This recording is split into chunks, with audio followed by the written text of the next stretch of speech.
The highest number of journalists arrested apart from dictatorial regimes are in India. ಇದೆಂಥ democracy ಇದು? ಇದನ್ನೇ state ಅಂತ ಹೇಳೋದು. ಸ್ಟೇಟಲ್ಲಿ ಏನು ಅಂದರೆ ಈ ಪರ್ಮನೆಂಟ್ ಇನ್ಸ್ಟಿಟ್ಯೂಷನ್ಸ್ ಇದೆ. ಅದು ನನಗೇನಪ್ಪ ನನಗನ್ಸುತ್ತೆ, ನಾನು ಅಹಂಭಾವದಿಂದ ಖಂಡಿತ ಮಾತಾಡ್ತಿಲ್ಲ. ಅದು ನೋಡಿದಾಗ ಎಲ್ಲ ಪತ್ರಿಕೆಲ್ಲೂ ನೋಡಿದೆ, ಕನ್ನಡ, ಇಂಗ್ಲೀಷು, ಆಮೇಲೆ ಹಿಂದೂಸ್ತಾನ್ ಟೈಮ್ ತರಿಸ್ಕೊಂಡೆ, ಇದರಲ್ಲೆಲ್ಲ ನೋಡಿದೆ. ಆವತ್ತಾಗಿದ್ದ ರಿಪೋರ್ಟು ನಡ್ಡಾ ಅವರು ಮತ್ತು Amit Malviya, I don't think they understood what it was. ನಿಜವಾಗ್ಲೂ ಆನೆಸ್ಟಾಗಿ ಹೇಳಬೇಕಾದ್ರೆ ಅಹಂಭಾವದಿಂದ ಹೇಳ್ತಿಲ್ಲ. ಯಾಕೆಂದರೆ ಸ್ಟೇಟ್ ಅನ್ನೋದಲ್ಲಿ ಹಲವಾರು, ಪ್ರಭುತ್ವದಲ್ಲಿ ಹಲವಾರು ಪರ್ಮನೆಂಟ್ ಇನ್ಸ್ಟಿಟ್ಯೂಷನ್ಸ್ ಇರ್ತವೆ. That is the most important point. Permanent institutions ಸ್ಟೇಟ್ದು. ಸರ್ಕಾರದಾದರೆ ಇವತ್ತೊಂದು ಮಾಡ್ತೀರಿ, ನಾಳೆ ಬೇಕಾದ್ರೆ ಕಿತ್ತು ಬೀಸಾಕ್ತೀರಿ ಅಲ್ವಾ? ಇದು ಪರ್ಮನೆಂಟ್ ಇನ್ಸ್ಟಿಟ್ಯೂಷನ್. ಏನು ಹಾಗಂದರೆ ಪರ್ಮನೆಂಟ್ ಅಂದರೆ ಬ್ಯೂರೋಕ್ರಸಿ, ಆಡಳಿತ ವರ್ಗ, police, courts, military, community life organise ಮಾಡೋರು, ಇದೆಲ್ಲ ಇದು ಪ್ರಭುತ್ವಕ್ಕೆ ಸಂಬಂಧಪಟ್ಟಿದ್ದು. ಇದು ಸರ್ಕಾರ ಮಾತ್ರ ಅಲ್ಲ. ಇದನ್ನು ಒಂದು ನೇಷನ್ ಅಂತಲೋ ಒಂದು ಸ್ಟೇಟ್ ಅಂತ ಹೇಳ್ಕೋಬೋದು. ಅದರೊಳಗಡೆ ಸಾವರೆಂಟಿ ಇದೆ. ಈಗ ಮೋದಿ ಸರ್ಕಾರವನ್ನು ಅವರು ಎಲೆಕ್ಟೆಡ್ ಅಂತ ಹೇಳ್ಕೊಂಡಿದೆ. ನಮಗೆ ಸಾವರೆಂಟಿ ಇದೆ, ನಾವೇನು ಬೇಕಾದ್ರೂ ಮಾಡ್ಬೋದು. ಏನು ಬೇಕಾದರೂ ಮಾಡ್ಬೋದು ಅಂದರೆ ಲಿಬ್ರಲ್ ಡೆಮೊಕ್ರಾಟಿಕಲ್ಲಿ, ಟ್ರೆಡಿಷನಲ್ಲಿ ಅವರಿನ್ನೂ ಅದೇ ಹೇಳ್ತಾರಲ್ಲ, ನಮ್ಮ ಸಂವಿಧಾನ ಸಂಪೂರ್ಣ libertarian, liberal democratic constitution India. Doctor Ambedkar, ಇವರೆಲ್ಲ ಬಿ ಎನ್ ರಾವ್, ನೆಹರು ಎಲ್ಲ ಕೂತ್ಕೊಂಡು ವರ್ಷಗಟ್ಟಲೆ ವರ್ಕ್ ಮಾಡಿದ್ರಲ್ಲ, ಅದು ಲಿಬ್ರಲ್ ಡೆಮೋಕ್ರಸಿ ಇದೆ. ಅದು ಎಲ್ಲಿ ಉಳಿಸ್ಕೊಂಡಿದ್ದೇವೆ ನಾವು ಲಿಬ್ರಲ್ ಡೆಮೋಕ್ರಸಿ ಇವತ್ತು? ಸರ್ಕಾರ ಏನು ಬೇಕು ಏನು ಮಾಡತ್ತೆ, ಇನ್ಕ್ಲೂಡಿಂಗ್ ಮೋದಿ ಗೌರ್ಮೆಂಟ್, ಇಲ್ಲಿ ಸಿದ್ದರಾಮಯ್ಯ ಗೌರ್ಮೆಂಟ್, ಅದನ್ನು ಎನ್ಫೋರ್ಸ್ ಮಾಡೋದವರು ಮಾಡ್ಬೋದು. ಎಲ್ಲ ಸಮಾಜದ ಎಲ್ಲ ನಾಗರಿಕರ ಮೇಲೂ ಅದು ಬೈಂಡಿಂಗ್, ಅದು ನಾನು ಪ್ರಶ್ನೆ ಮಾಡಿ ಅದಿರಲಿ, ಅದು ಡೆಫಿನಿಷನ್ ಸಂಬಂಧಪಟ್ಟಿದ್ದು. ಅದನ್ನು ಎನ್ಫೋರ್ಸ್ ಮಾಡ್ಬೋದು ಲೆಜಿಸ್ಲೇಚರ್ ಮೂಲಕ, ಪೊಲೀಸ್ ಮೂಲಕ, ಕೋರ್ಟ್ಗಳ ಮೂಲಕ. ಆ ಎನ್ಫೋರ್ಸ್ಮೆಂಟ್ ಇದು ಕೂಡ ಅವರಿಗಿದೆ. ಆ ಎನ್ಫೋರ್ಸ್ಮೆಂಟಲ್ಲಿ ಇವ್ರಿಗೆ ಏನಿದೆ, ಎನ್ಫೋರ್ಸ್ಮೆಂಟ್ ಡೈರೆಕ್ಟರೇಟ್ ಇದೆ, ಫಿನಾನ್ಸ್ ಮಿನಿಸ್ಟ್ರಿ ಇದೆ, CBI ಇದೆ,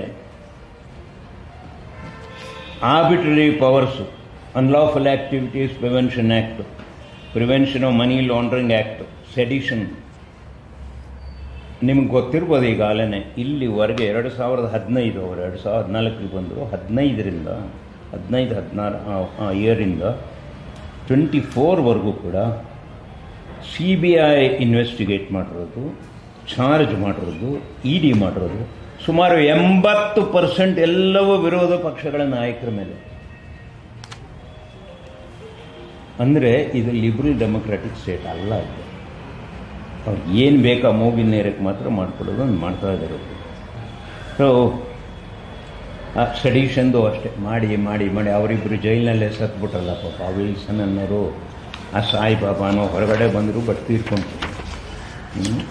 ಈಗ ಇತ್ತೀಚೆಗೆ ಹೊಸ ಚೀಫ್ ಜಸ್ಟಿಸ್ ಬಂದವರು ಅವರು ಹೇಳಿದರು, ಚಂದ್ರಚೂಡ್ ಮೇಡಮ್, ಇವರು 2-3 ಜಡ್ಜ್ಮೆಂಟಲ್ಲಿ ಹೇಳಿದರು, ಅನ್ಲಾಫುಲ್ ಆ್ಯಕ್ಟಿವಿಟೀಸ್ ಪ್ರಿವೆನ್ಷನ್ ಆ್ಯಕ್ಟ್ ಆಗಲಿ, ಎನ್ಫೋರ್ಸ್ಮೆಂಟ್ ಡೈರೆಕ್ಟರೇಟ್ ಆಗಲಿ, CBI ಆಗಲಿ, ನೀವು ಏಕಾಏಕಿ ಕೇಳದೆ ಯಾರನ್ನು ಅರೆಸ್ಟ್ ಮಾಡೋಂಗಿಲ್ಲ ಅಂತ ರೂಲಿಂಗ್ ಕೊಟ್ಟಿದ್ದಾರೆ. ಈಗ even they are entitled to notice. ಇದನ್ನು ಸರ್ಕಾರ ಹೇಳಲ್ಲ, ನಾವು ಹೇಳಬೇಕು ಇಡೀ ದೇಶದಲ್ಲಿ. ಸ್ಪೆಸಿಫಿಕ್ಕಾಗಿ ಹೇಳಿದ್ದಾರೆ, prevention of money laundering act, unlawful activity. There is no way ನೀವು ಹೋಗೋನು ಎಲ್ಲೋ ಇದ್ದೋ ನಮ್ಮ ಮನೆಯಲ್ಲೋ ಇನ್ನೆಲ್ಲೋ ಓಡಾಡ್ತಿದ್ದನ್ನು ಕರ್ಕೊಂಬಂದು ನಿನ್ನ ಅರೆಸ್ಟ್ ಮಾಡಿದ್ದೀವಿ ಅಂತ ಹೇಳೋಕ್ಕಾಗಲ್ಲ. ನೋಟಿಸ್ ಕೊಡಬೇಕು ಅವನಿಗೆ, ಯಾಕೆ ಮಾಡ್ತಿದ್ದೀವಿ ಅಂತ. ಆ ನೋಟಿಸ್ ಕೊಟ್ಟರೆ ಅದು ಕೋರ್ಟ್ಗೆ ಹೋಗುತ್ತೆ. ನೋಟಿಸ್ ಅವ್ನು ಡಿಫೆಂಡ್ ಮಾಡ್ಕೋಬೋದು. ಅದನ್ನು ಮಾಡ್ತಿಲ್ಲ ಅವರು, ಆಯಿತಾ? ಇದು ಸ್ಟೇಟಿನ ಈ ಪ್ರಭುತ್ವದ ಒಂದು ಗುಣ ಈಗ ನಡೀತಿರೋದಿಲ್ಲ. 2014-15 ಮೇಲೆ ಮೋದಿ ಅವರು ಸಂಪೂರ್ಣ ಕಂಟ್ರೋಲ್ ತೊಗೊಂಡಿದ್ದಾರೆ. ನಮ್ಮ ದೇಶದ ಈ ಎಲ್ಲ ಸಂಸ್ಥೆಗಳ ವಿರುದ್ಧ ಹೇಳಿದ್ನಲ್ಲ, 6-7 ಸಂಸ್ಥೆ ಇನ್ನೂ ಇದೆ. ಎಲೆಕ್ಷನ್ ಕಮಿಷನ್ಗೆ ಯಾವ ಇಂಡಿಪೆಂಡೆನ್ಸ್ ಇದೆ ಇವತ್ತು? ಆ EVMದನ್ನು ಇಷ್ಟೆಲ್ಲ ತರಲೆ ಮಾಡ್ಕೋಬೇಕಾ?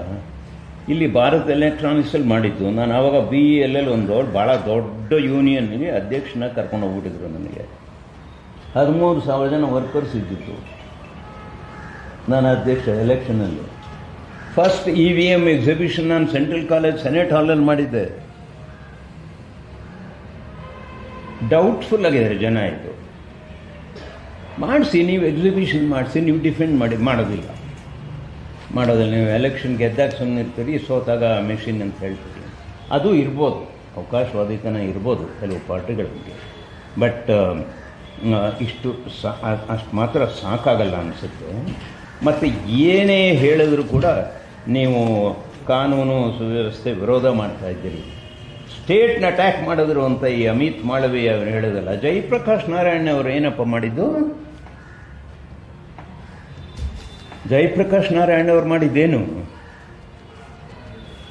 LK ಅದ್ವಾನಿ ಅವರ ಆಟೋಬಯೋಗ್ರಫಿ ಬರೆದಿದ್ದಾರೆ. ನಮ್ಗಳೊಂದು ದೊಡ್ಡ ಅವಕಾಶ ಕಾಣ್ತೀವಿ JP ಮೂವ್ಮೆಂಟಲ್ಲಿ, ನಾವು ಹೋಗಿ ಸೇರ್ಕೊಂಡ್ವಿ ಅಂತ. ಅವರೇ ಬರೆದಿದ್ದಾರೆ ಅವ್ರ ಆಟೋಬಯೋಗ್ರಫಿಲಿ. ನಾನು ನೋಡಿರೋದು, ಓದಿರೋದು. ಅದು ಅವಕಾಶವಾದಿತನ ಅಲ್ವಾ? ಜಯಪ್ರಕಾಶ್ ಅವರ AG ನೂರಾನಿ ಬರೆದಿರೋದಲ್ಲಿ ಹೇಳ್ತಾರೆ RSS ಬಗ್ಗೆ. ಲೋಹಿಯಾ ಕೂಡ ಸ್ವಲ್ಪ ಅವಕಾಶವಾದಿತನ ಇತ್ತು. JP ಖಂಡಿತ ಇರಲಿಲ್ಲ.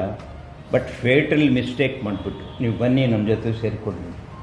RSSನವ್ರಿಗೆ ಜನಸಂಘವಾಗಿದ್ದು BJP ಜನಸಂಘ. ಕಡೆಗೆ ಏನಾಯಿತು? They took over the whole movement. ಬೆಳೆದರು, ಬೃಹದಾಕಾರವಾಗಿ ಬೆಳೆದ್ಬಿಟ್ರು.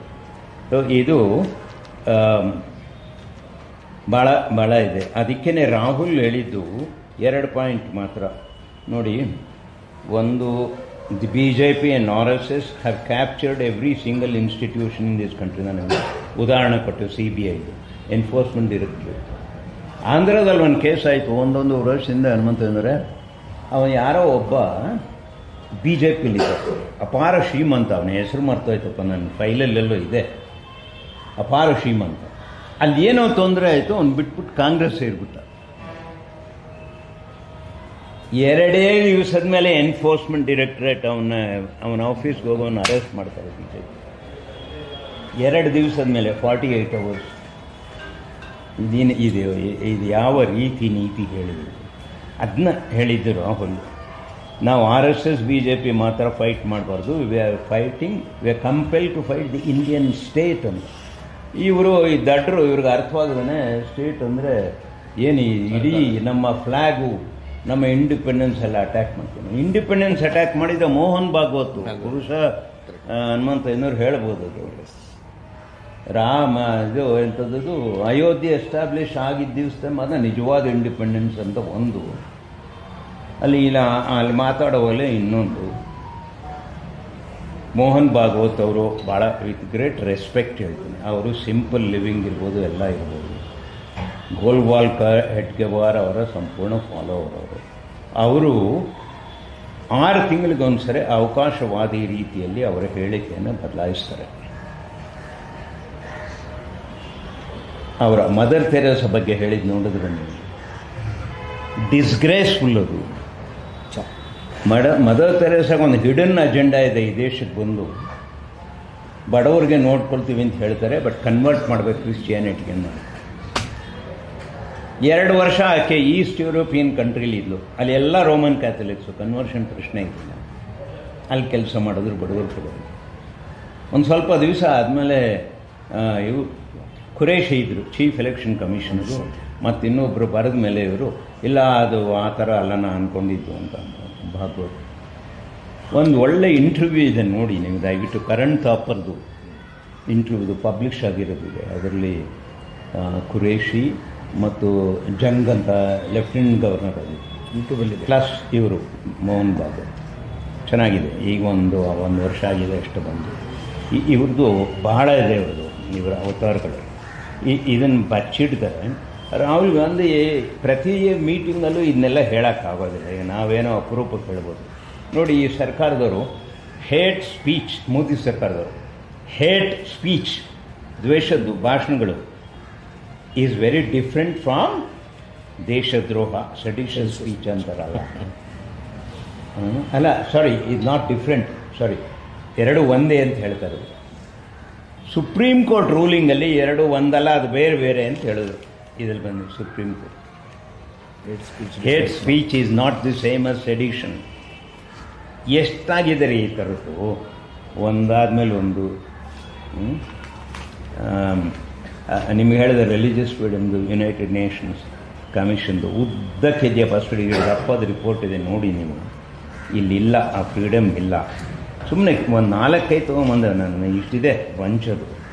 ಜರ್ನಲಿಸ್ಟ್ ಬಾಡೀಸು, ನೀವು ದಯವಿಟ್ಟು ನಿಮಗೆ ಅಪೀಲ್ ಮಾಡ್ತೀನಿ, ನೀವು ಓದಬೇಕು. ನೀವು ರಿಪೋರ್ಟರ್ಸ್ ಆದರೂ ಕೂಡ ನೀವೇನು ಮಾಡೋಕ್ಕೆ ಆಗದೇ ಇದ್ದರೂ ಕೂಡ ಪರವಾಗಿಲ್ಲ. ಅದಕ್ಕೆ ನೀವು ಬೇರೆಯವ್ರಿಗಿಂತ ಸ್ವಲ್ಪ ಹೆಚ್ಚು ವಿಚಾರ ತಿಳಿದಿರ್ತೀರಿ ಪ್ರಪಂಚಕ್ಕೆ, ನೀವು ಇದು ತಿಳ್ಕೋಬೇಕು.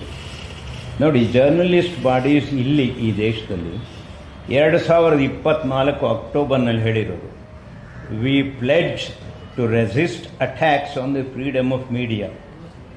ಒಂದು ಜಾಯಿಂಟ್ ರೆಸಲ್ಯೂಷನ್ ಮಾಡಿದ್ದಾರೆ ಅವರು. The right to life, a fundamental constitutional right, cannot exist without the right to work. ನಿಮ್ಮ ಪೆನ್ ಕಿತ್ಕೊಳ್ಳೋದು, ನಿಮ್ಮ ಪೇಪರ್ ಕಿತ್ಕೊಳ್ಳೋದು, ನಿಮ್ಮ ಮೊಬೈಲ್ ಕಿತ್ಕೊಂಡ್ಮೇಲೆ ನೀವು ಎಂಥ ರೈಟ್ ಟು ವರ್ಕ್ ಇದೆ ನಿಮಗೆ? ಸೊ ಇದೆಲ್ಲ ಇದೆ. ಅದರಲ್ಲಿ ಈ ಅಕ್ಟೋಬರ್ 4th ಇದರಲ್ಲಿ ಎನ್ ರಾಮ್ ಮಾತಾಡಿದ್ದಾರೆ. ಇನ್ನೂ 2-3 ಜನ ಭಾಳ ಚೆನ್ನಾಗಿದೆ ರಿಪೋರ್ಟ್ ನೋಡಿ. ಅದು ಫ್ರ್ಯಾಂಕಾಗಿ ಉದಾಹರಣೆಗಳು ಕೊಟ್ಟು ಮಾತಾಡೋದು, ಬರೀ ಗಾಳಿಲಿ ಹೇಳಿದ್ದಲ್ಲ. ಇವರು ಹೇಳ್ತಾರೆ, ಭಾಗವತ್ ಅವರು, ಇನ್ನೊಬ್ಬ, there should be no lynching say senior RSS functionary. ಇದು ಹಿಪಾಕ್ರಸಿ ಅಲ್ವಾ? ಇಷ್ಟು ವರ್ಷ ಲಿಂಚಿಂಗ್ ಮಾಡಿ ಜನನ ಸಾಯಿಸಿದ್ರಿ ನೀವು, ಬೇರೆ ಬೇರೆ ಕಾರಣಕ್ಕೆ. ಗೋವುಗಳನ್ನು ತೊಗೊಂಡೋಗಿ ದೇಶಕ್ಕೆ ಹೋದರು, ಮುಸ್ಲಿಮನ್ ಮದುವೆ ಆಗಕ್ಕೆ ಹೋದ್ಲು, ಅವನು ಬಂದು ಇನ್ಯಾರನೋ ಮದುವೆ, ಇದೆಲ್ಲ ಲಿಂಚಿಂಗ್. ಈಗ ಹೇಳ್ತಾರೆ ಇದು ಸೆಪ್ಟೆಂಬರ್ 24 ಹನುಮಂತನವರೇ ಇತ್ತೀಚಿಂದ no lynching. There should be no lynching say senior RSS function. ಇವರು ಭಾಗವತ್ತು ಅದೇ ಹೇಳ್ಕೊಂಡಿದ್ದಿಲ್ಲ ಕೆಲವು ತಿಂಗಳ ಹಿಂದೆ. ಇಲ್ಲ, ಇದು ನಿಲ್ಲಿಸ್ಬಿಡ್ಬೇಕು, ನಾವೆಲ್ಲ ಒಟ್ಟಿಗೆ ಇರಬೇಕು, ಹಿಂಗೆ ಅಟ್ಯಾಕ್ ಮಾಡಬಾರ್ದು ಮಣ್ಣು Muslim. One nation one election. ನನ್ನ ಲಾಸ್ಟ್ ಎಕ್ಸಾಂಪಲ್ ನಿಮಗೆ ಕೊಡ್ತಾ ಇರೋದು. ನಾನು ಎಲ್ಲ ಕಡೆನೂ ಹುಡುಕಿ ಶೋಧಿಸಿ ಓದ್ಕೊಂಡಿದ್ದೀನಪ್ಪ. ವೆಸ್ಟರ್ನ್ ಡೆಮಾಕ್ರಸಿ, ಯುರೋಪಿಯನ್ ಡೆಮಾಕ್ರಸಿ, ಈ ಕಡೆ ಸೌತ್ ಅಮೆರಿಕನ್ದು, ಇಲ್ಲೆಲ್ಲೂ ಕೂಡ ಈ ಥರ ಒಂದು ಪ್ರೋಗ್ರಾಮ್ನ ಒನ್ ನೇಷನ್ ಒನ್ ಎಲೆಕ್ಷನ್ ಗಂಟ್ಲಲ್ಲಿ ತುರುಕೋ ಕೆಲಸ ಮಾಡಿಲ್ಲ ಇವರು ಮಾಡ್ತಾ ಇದ್ದಾರೆ.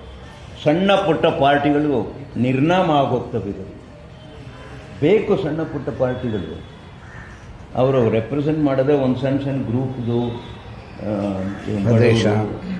ನಿರ್ಗತಿಕರು ಇವ್ರನ್ನ ಮಾಡೋ ಸಣ್ಣ ಇದು ಭಾಳ ಇದೆ ಗ್ರೂಪ್ಗಳು.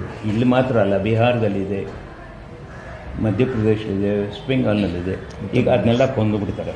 ಸೊ ಅದಕ್ಕೆ ಸೆಕ್ರೆಟರಿ ಜನರಲ್ ಆಗಿದ್ದರು ಲೋಕಸಭೆಗೆ PDT ಆಚಾರಿ ಅಂತ ನೀವು ಕೇಳಿರ್ತೀರಿ ಹೆಸರು. PDT ಆಚಾರಿ ಅವರೊಂದು ದೊಡ್ಡ ಲೇಖನ ಬರೆದಿದ್ದಾರೆ ಎಡಿಟೋರಿಯಲ್ ಪೇಜಲ್ಲಿ, the misplace move of one nation one election ಅಂತ. ಅದು 2024 ಸೆಪ್ಟೆಂಬರು. ಇದು ಬೇಕಾಗ್ತಿದೆ ಬಿಡಿ, ಬೇರೆ ನಾನು ಸುಮ್ಮನೆ ಇದೊಂದು ತಂದೆ. ಆಮೇಲೆ ಈ ಸೈಮಲ್ಟೇನಿಯಸ್ ಎಲೆಕ್ಷನ್ನು ಆ್ಯಂಟಿ ಫೆಡ್ರಲಿಸಮ್, ಇದು ಕ್ಲಿಯರ್ಲಿ ಇವ್ರಿಗೇನು ಧ್ವನಿನೇ ಇಲ್ಲ.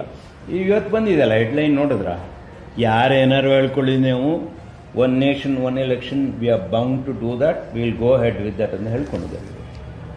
ಸೊ ಇದು ಯಾವ ಲಿಬ್ರಲಿಸಮು, ಯಾವ ಇದು ಹೇಳಿ. ಸೊ ಕಡೇ ಪಾಯಿಂಟ್ ನಂದು, ಸ್ಟೇಟ್ಗೆ ಸೆಂಟ್ರಲ್ ಸ್ಟೇಟ್ ಅನ್ನೋದನ್ನು ಸ್ಕಾಲರ್ಸು 14ನೇ ಶತಮಾನದಿಂದನೇ ಮಾಡ್ಕೊಂಡು ಬಂದಿದ್ದಾರೆ. ಸ್ಟೇಟ್ ಅನ್ನೋದು ಒಂದು central, most important central concept in the study of politics itself. ಅದು ಮಾಡ್ಕೊಮ್ಮಿ ಇವರೆಲ್ಲದನ್ನು ರೆಡ್ಯೂಸ್ ಮಾಡ್ತಾ ಇದ್ದಾರೆ ಸಿಂಪಲ್ಲಾಗಿ. ಅದು ನೋಡಿ, ಈಗ ಇದರಲ್ಲಿ ಒಂದು ಸ್ಟೇಟ್ ಹೆಂಗಾಗತ್ತೆ, ಲೆಜಿಟಿಮೆಸಿ ಮಾಡಬೇಕು. ನಮ್ಗೆ ಅಥಾರಿಟಿ ಇದೆ, ನಮ್ಮ ಅದೇ ಇವ್ರು ಮಾಡೋದಲ್ಲ. ಈಗ CBI ಆಗ್ಬೋದು, ಇನ್ನೊಂದು ಆಗ್ಬೋದು, ಅದು ಇದು ಎಲ್ಲದನ್ನು ಮಾಡೋದಲ್ಲ. ಹಾಗೆ ಅಧಿಕಾರದಲ್ಲಿ ಏಕಸ್ವಾಮ್ಯತೆ ಇರಬೇಕು.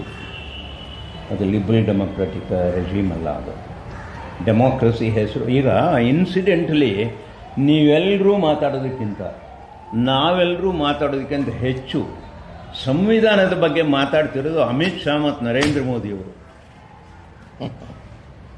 ನಿಜವಾಗ್ಲೂ ಪ್ರತಿದಿನ. ಅದಕ್ಕೆ ಅಂಬೇಡ್ಕರ್ ಅವ್ರು ಹೇಳಿದ್ದನ್ನು ನಾನು ಮಾಡಿದೆ ಎಲ್ಲ ಪತ್ರಿಕೆಯಲ್ಲಿ, ಇಂಪಾರ್ಟೆಂಟ್ ಪತ್ರಿಕೆಯಲ್ಲಿ ಬಂದಿವೆ. 1-2 ತಿಂಗಳಾಯ್ತಾ, 1.5 ತಿಂಗಳು 2 ತಿಂಗಳು. ನವಂಬರ್ 4, 1948 ಮಾಡಿದ್ರು. ಬ್ರಿಲಿಯಂಟ್ ಸ್ಪೀಚ್ ಅವರು ಮಾಡಿದ್ರು. ಸಂವಿಧಾನವನ್ನು ಬದಲಾಯಿಸೋದು ಅನಗತ್ಯ, ನೀವು ಅದರೊಳಗಿರೋ ತಿರುಳನ್ನೆಲ್ಲ ಬದಲಾಯಿಸಿ ಕಿತ್ತಾಕ್ಬಿಡ್ಬೋದು. ಕಾನ್ಸ್ಟಿಟ್ಯೂಯೆಂಟ್ ಅಸೆಂಬ್ಲಿಲಿ ಮಾಡಿದ ಸ್ಪೀಚ್ ಅವರು November 4, 1948. ಆ ಸೆಮಿನಾರ್ಲಿ MA ವಿದ್ಯಾರ್ಥಿಗಳಿಗೆ ಹೇಳೋಕ್ಕೆ ಹೋದಾಗಲೂ ಇದು ಹೇಳ್ತಿದ್ದೆ. ಬಟ್ ಇದು ಭಾಳ ಮುಖ್ಯ, ಇದು ಎಲ್ಲ ಕಡೆ ಕಲಿಸ್ತಿದ್ದೀನಿ. ಅದೇ ಮಾಡ್ತಿರೋದು ಇವರು. ಸಂವಿಧಾನ ಇಟ್ಕೊಂಡಿದ್ದಾರೆ ಈಗ.